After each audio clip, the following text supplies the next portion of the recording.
Notre projet a pour but de mesurer le taux de glycémie qui se trouve dans le sang d'un patient diabétique sans pour autant passer par la méthode traditionnelle qui consiste à se piquer le doigt afin de prendre le sang. Donc, nous utilisons le principe de photoplétismographie qui consiste à faire traverser une lumière infrarouge et rouge à travers la peau afin que les signaux soient reçus par notre ESP32 qui est la machine intelligente avec le Wi-Fi qui va prendre les informations de notre sensor et va les transmettre à notre backend qui va lui se charger de transformer ces signaux-là en variables que le médecin pourra recevoir sur son application, que nous avons nous-mêmes codé et que le patient pourra également recevoir en continu et chaque 5 secondes, ça se renouvelle. Aujourd'hui, nous travaillons sur un projet qui se nomme Health Monitoring. Health Monitoring, ça aide les patients comme les médecins. Donc, on a constaté au Sénégal, quand tu pars à l'hôpital, ça prend énormément de temps avant de voir un médecin. Ça va prendre 1 heure, 2 heures de temps avant de pouvoir prendre un médecin. Donc, du coup, on a proposé un projet qui nous permet de détecter la température, le taux d'oxygène dans le sang et le rythme cardiaque Donc, du coup, on a développé avec ça, travaillé avec 2 capteurs. Un capteur qui me permet de savoir le niveau de température actuellement. Donc, si je pose ma main au niveau du capteur, j'aurai la température de mon corps. Donc, de même pour le SpO2. Donc, le SpO2, c'est le taux d'oxygène dans le sang, en fait. Donc, si je pose ma main, ça va me donner directement le taux d'oxygène dans le sang, en fait. Donc, de même que pour le BPM. Donc, le BPM, ça permet de connaître le rythme cardiaque du patient, en fait, à distance. Donc, le patient, il aura la possibilité de rester chez lui et le patient à l'hôpital pour pouvoir monitorer ça. De même que il pourra même rester, venir à l'hôpital, etc. Donc, le projet ne se limite pas à ça. Le patient, il aura la possibilité de faire une prise de sang directement avec l'appareil pour savoir son taux de glycémie, etc., etc.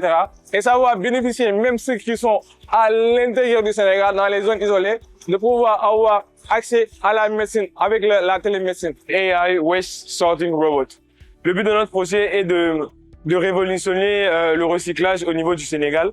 Nous avons remarqué que la population sénégalaise n'a pas l'habitude de recycler les déchets, notamment lorsqu'il s'agit des déchets plastiques, organiques ou métalliques. Tout est mis dans le même compartiment. Le but de notre projet est de faciliter la tâche aux habitants en permettant aux habitants de juste mettre leurs déchets dans cette boîte et à l'aide d'une caméra, le déchet est scanné. Ensuite, l'information est reliée au Arduino qui déplace la box au-dessus du bon compartiment. Et avec l'aide d'une trappe, le déchet est lâché dans le bon compartiment.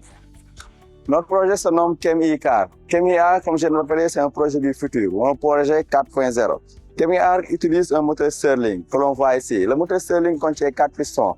2 pistons ici et 2 pistons ici. Ces 2 pistons-là, on va les chauffer pour avoir une température supérieure à 100 degrés. Ce qui, si l'air à l'intérieur est chauffé, ça va pousser l'air à l'intérieur pour provoquer un mouvement d'arrière de ce piston. Mais l'air qui est ici reste en milieu froid. Du coup, ça a tendance à ramener le piston devant. Du coup, on aura un mouvement de va-et-vient qui va créer un mouvement de rotation. Après ce mouvement de rotation, on va mettre en rotation un alternateur qui va produire l'énergie électrique nécessaire pour alimenter l'Arduino qui, à son tour, va à travers ce système, restituer l'énergie emmagasinée par l'alternateur et le transmettre de manière régulière à ce moteur électrique qui va mouvoir la voiture. Jënd ak Jaay, une plateforme de commerce en ligne pour permettre aux acheteurs et aux vendeurs de mieux vendre sur l'internet. Jënd ak Jaay, quelles sont les particularités de Jënd ak Jaay? Jënd ak Jaay, on peut mettre, les vendeurs peuvent mettre le truc. La description se fait avec l'IA, l'intelligence artificielle, c'est-à-dire pas écrire le sujet, c'est l'intelligence artificielle directement qui vous fait cette description. Et pour l'acheteur aussi, l'acheteur peut venir prendre une photo et voir s'il y en a dedans. C'est avec l'IA, c'est les recherches par image. Et il y a aussi une assistance par IA, poser des questions à l'IA et pour te répondre sur ce qui est basé dans le site. Ce projet est une caméra intelligente qu'on a placée sous un robot et son but est de scanner les pistes des aéroports afin d'y trouver des objets dangereux comme des petites pierres qui peuvent nuire les avions. Du coup, pour ce faire, nous avons utilisé le Skill Insto qui est la caméra juste en dessous du robot et nous avons utilisé un dessin personnalisé, les FOD. Ensuite, nous l'avons déployé à l'aide de ManPlus. Du coup, après, ils ont fait la partie électrique avec quelques circuits Arduino. Ensuite, nous l'avons codé avec Python. Et voilà le résultat final que nous avons ici. La caméra est placée en dessous et elle peut scanner les pistes des aéroports en temps réel. Notre projet est une plateforme qui relie les pharmaciens privés et les différents systèmes d'assurance, assureurs du Sénégal. De nos jours, beaucoup de gens ont une assurance et peu de pharmacies travaillent avec eux. La raison, lenteur administrative, décaissement beaucoup trop long. La plupart du temps, j'ai mon ordonnance, je vais en pharmacie, mais je n'arrive pas à trouver les médicaments que je veux, ou le pharmacien ne peut pas me les délivrer. Cela fait une personne peut venir avec sa carte d'assurance, au lieu de remplir beaucoup de paperasse, attendre que l'assureur valide l'ordonnance, etc. Juste avec la carte et le numéro d'assurance, puis le pharmacien pourrait avoir toutes les informations, ce qui permettrait de pouvoir délivrer les médicaments beaucoup plus facilement. Ici, on a un drone sous-marin. C'est un drone qui est utilisé dans l'exploration sous-marine.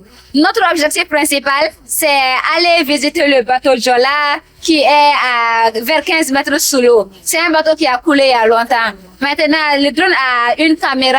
Avec cette caméra, on peut prendre des photos et des vidéos, les recueillir et puis faire une reconstruction virtuelle du bateau. Comme ça, toute personne qui n'a pas la possibilité d'aller explorer sous l'eau, cette personne peut utiliser des casques virtuels ou d'autres outils pour voir ce qui se passe exactement là-bas.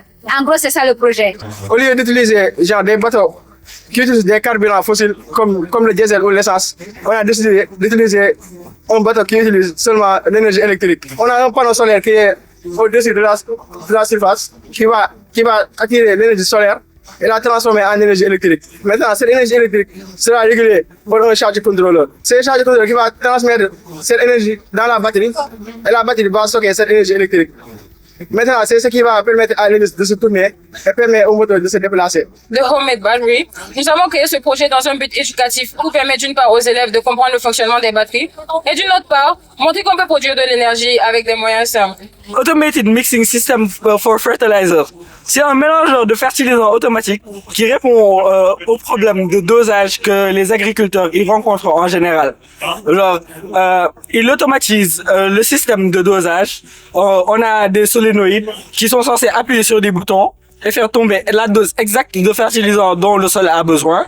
On a aussi des pompes qui font rentrer l'eau dans le système et une autre qui fait tourner tout le système. Comme c'est un mélangeur qui fonctionne par système d'itération, le but c'est que ça tourne encore et encore jusqu'à ce que le mélange soit homogène. On a des capteurs à l'intérieur qui nous diront si le mélange est homogène ou pas. Et lorsque les capteurs valident le mélange, la valve s'ouvre et laisse sortir le mélange. Alors, notre projet, Park Remote Teaching and Training Studio, est une plateforme qui permet d'apprendre la robotique et de contrôler des vrais robots, comme dans un laboratoire, mais depuis chez vous. Le principe, c'est qu'il y a des cours qui sont dédiés de débutants à experts pour pouvoir comprendre les bases et s'exercer. Et la pratique se fait de deux manières. Soit avec la simulation 3D, soit en se connectant avec un vrai robot dans un laboratoire qui sera visible via une caméra et que l'utilisateur pourra contrôler comme il veut pendant un créneau. Le but, c'est d'améliorer l'accessibilité à la robotique et permettre à n'importe qui, n'importe où, de développer des skills dans ce domaine et de pouvoir créer ses propres robots pour développer le Sénégal. Le projet, ça s'appelle un tunnel de vent. Un tunnel de vent sert à étudier l'aérodynamisme des véhicules, soit des avions, des voitures, etc. Ou bien des bateaux, même des bateaux. Donc, si tu viens de construire un avion ou une voiture, avant de faire un test concret, tu dois faire des études aérodynamiques pour un avion. Tu peux faire une maquette de l'avion et tu le mets dans le tunnel de vent. Et avec la turbine, tu peux générer du vent qui va passer dans le tunnel. Et avec de la fumée, tu verras comment l'air va se former à travers la maquette de ton avion.